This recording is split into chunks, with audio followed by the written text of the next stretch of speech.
હું વિધવા બન્યા પછી જાણે મારી જિંદગીમાંથી રંગો જ ગાયબ થઈ ગયા હતા. દિવસો પસાર થતા હતા, પરંતુ એક દિવસ એક સરખો લાગતો હતો. લોકો મારી સામે સહાનુભૂતિથી જોતા, પણ મારા દિલમાં શું ચાલતું હતું એ કોઈ પૂછતું નહોતું. એક સાંજે અચાનક આકાશમાં કાળા વાદળો ઘેરાઈ ગયા. થોડા જ સમયમાં ધોધમાર વરસાદ પણ શરૂ થઈ ગયો. હું બારી પાસે ઊભી રહીને વરસાદની ધારાઓ જોઈ રહી હતી. એ જ સમયે દરવાજા પર ટકોર થઈ. દરવાજો ખોલ્યો તો સામે એક યુવાન છોકરો વરસાદમાં ભીનો થઈને ઊભો હતો. માફ કરજો, વરસાદ થોડો ઓછો થાય ત્યાં સુધી અહીં આશરો મળી શકે? તેણે નમ્રતાથી પૂછ્યું, અને મેં માથું હલાવ્યું. હા, અંદર આવો.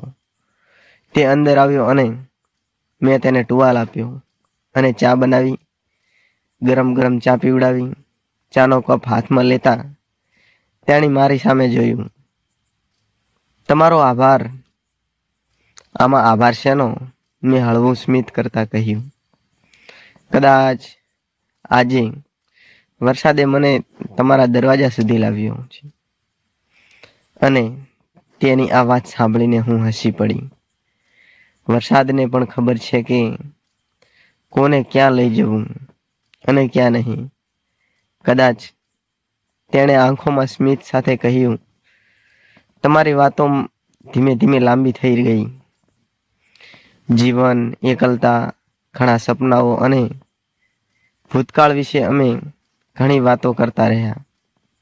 ઘણા સમય પછી મને લાગ્યું કે કોઈ મારી વાત માત્ર સાંભળતું જ નહોતું, પરંતુ સમજવાનો પ્રયત્ન પણ કરતું નહોતું.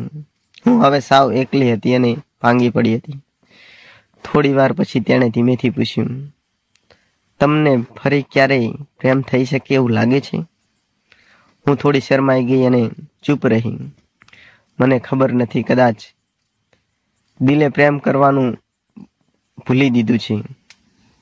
અને તે મારી નજીક આવ્યો નહીં, માત્ર સામે બેઠો રહીને બોલ્યો, દિલ પ્રેમ કરવાનું ક્યારેય ભૂલતું નથી. એ તમે ભૂલી જાઓ છો. ક્યારેક એને માત્ર વિશ્વાસ કરવાની જરૂર પડે છે. એ શબ્દો મારા હૃદયમાં ઉતરી ગયા અને થોડી ક્ષણની શાંતિ પછી તેણે પોતાનો હાથ મારી તરફ આગળ કર્યો. જો તમને ગમે તો? હું તેની આંખોમાં જોઈ રહી. ત્યાં કોઈ ઉતાવળ નહોતી.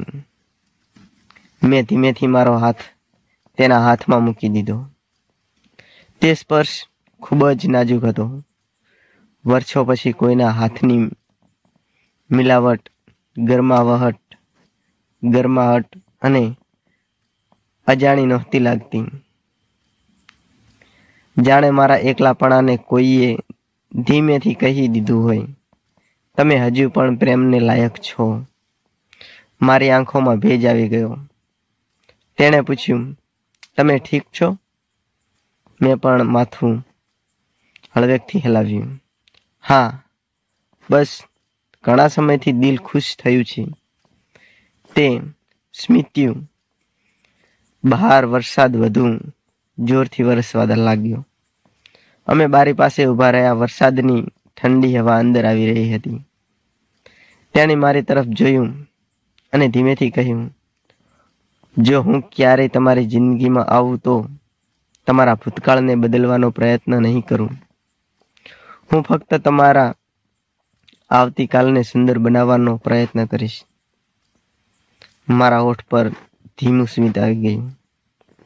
મેં તેની આંગળીઓ મજબૂતથી પકડી લીધી અને એ રાત્રે કોઈ ઉતાવળ નહોતી, માત્ર આંખો જ મળતી રહી.